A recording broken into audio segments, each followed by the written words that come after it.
প্রিয় দর্শক, আজ আমি এসেছি তোমাদের সঙ্গে কাজী নজরুল ইসলাম রচিত প্রলয়োল্লাস কবিতাটি আলোচনা করার জন্য।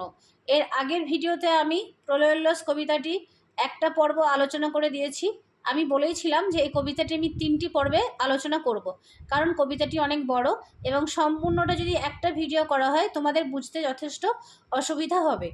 তো আজকে যে দ্বিতীয় পার্টটি আমি আলোচনা করব সেটি হচ্ছে যে ঝামর তাহার কেশের দোলায়, ঝাপটা মেরে গগন দুলায়, সর্বনাশী জ্বালামুখী ধূমকেতু তার চামর ঢুলায়। ঝামর, ঝামর শব্দটি এসেছে ঝামা থেকে।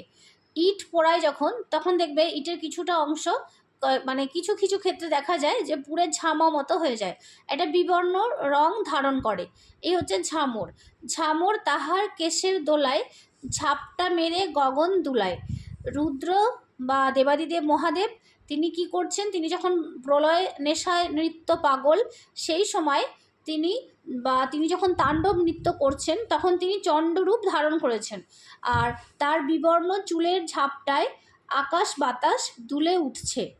সর্বনাশী জ্বালামুখী ধূমকেতু তার চামর ঢুলায়। ধূমকেতু, আমরা শুনেছি যে ধূমকেতু যখন দেখা যায় তখন পৃথিবীর বুকে বিভিন্ন প্রাকৃতিক বিপর্যয় নেমে আসে, তাই ধূমকেতুকে বলা হয় সর্বনাশী। ধূমকেতু সর্বনাশ বহন করে আনে।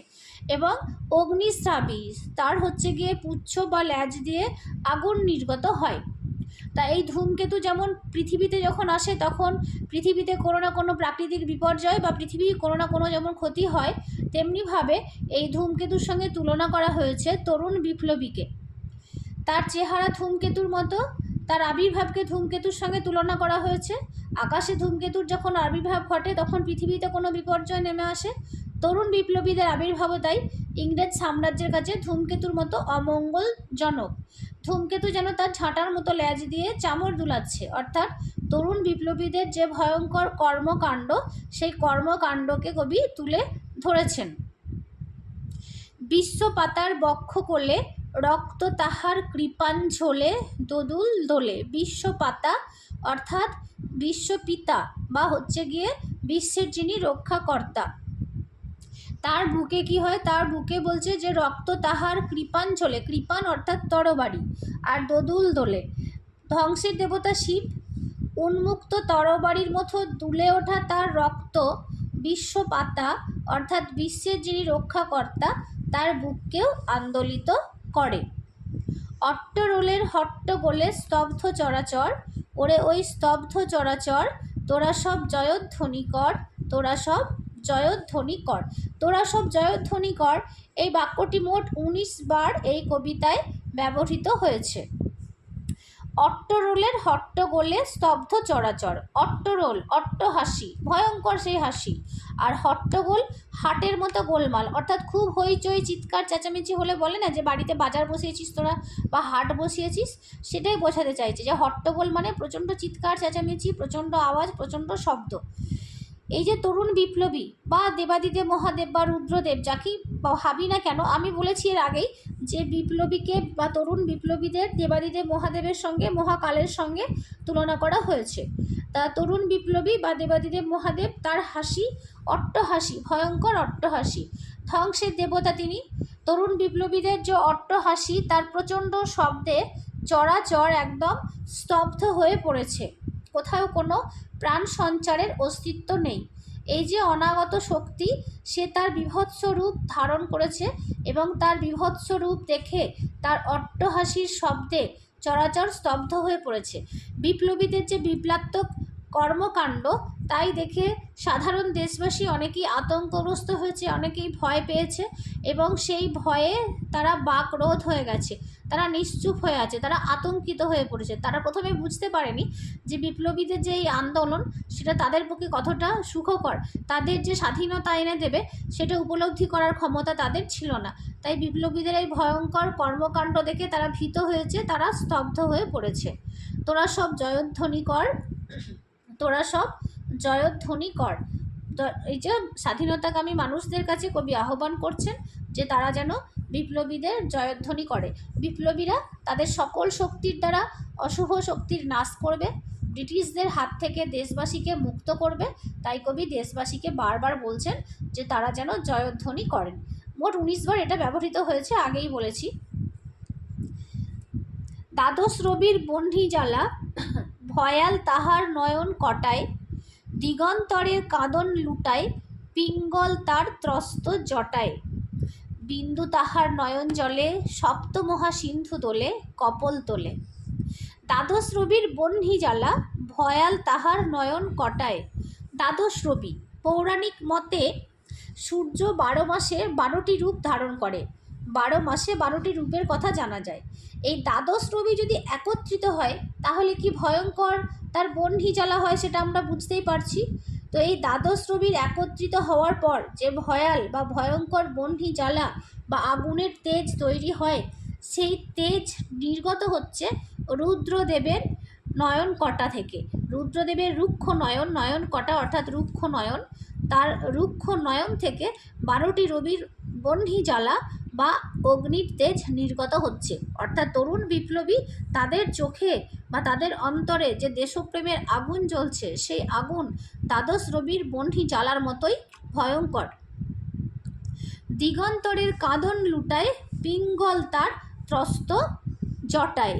দিগন্তর, দিগন্তর মানে বিভিন্ন দিক বা অন্য যে দিকগুলো, সমস্ত দিক যেন কাঁদছে, তাদের কাঁদন, তাদের কান্না লুটিয়ে পড়ছে দেবাদিদেব মহাদেবের যে জটা, সেই পিঙ্গল জটা। পিঙ্গল হচ্ছে গিয়ে হলুদ আর লাল রং মিশ্রিত হয়ে যে রং ধারণ করে, সেই হচ্ছে পিঙ্গল রং, নীল আর হলুদ আভাযুক্ত রং।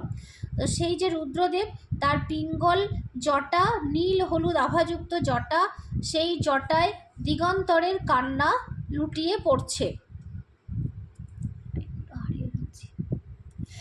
বিন্দু তাহার নয়ন জলে, সপ্তমহা সিন্ধু দোলে, কপল তোলে। বিন্দু তাহার নয়ন জলে, রুদ্রদেবের ত্রাস সঞ্চারী পিঙ্গলবর্ণ জটা জলে দিগন্তরের কাঁদন লুটিয়ে পড়ছে।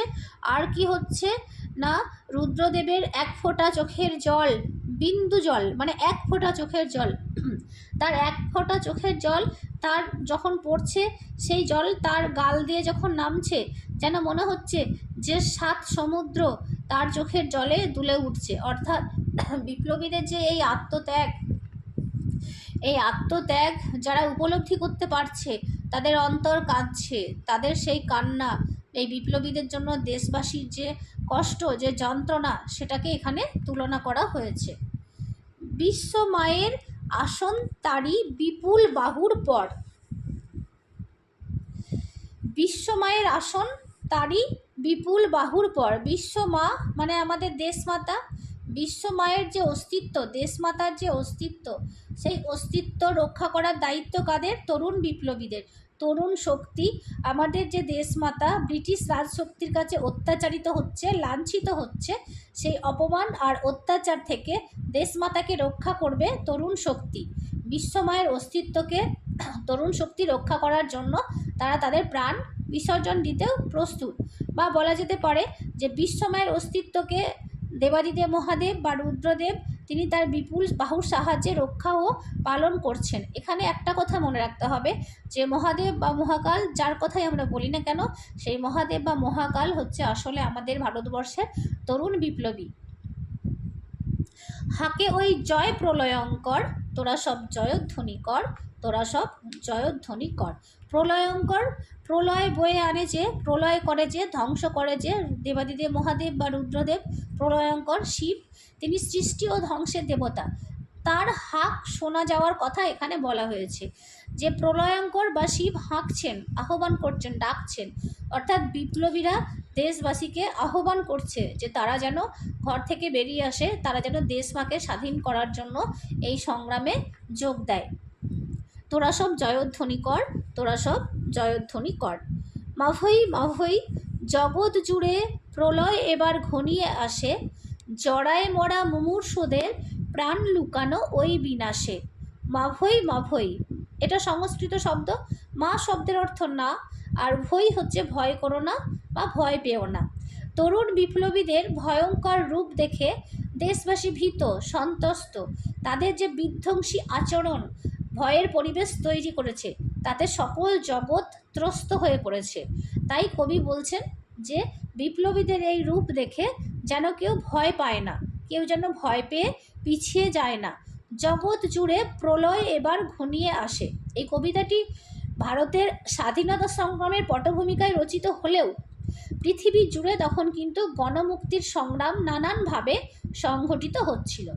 কবি এখানে তারই উল্লেখ করেছেন। যেমন ধরো রাশিয়া, তুরস্ক, আয়ারল্যান্ড এই দেশগুলোর বিপ্লবের কথাও কবি এখানে বলতে চেয়েছেন। জগৎ জুড়ে প্রলয় বলতে এই সমস্ত দেশের সংগ্রামের কথাও এখানে বলা হয়েছে। জগৎ জুড়ে প্রলয় এবার ঘনিয়ে আসে।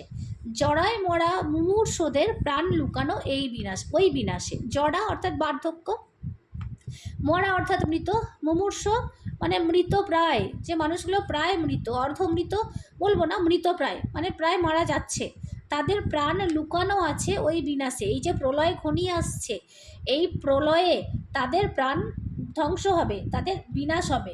এই ধ্বংসলীলার শেষে কি হবে না, এরপরে লাইন বলছে যে এবার মহানিশার শেষে আসবে উষা অরুণ হেসে করুণ বেশে।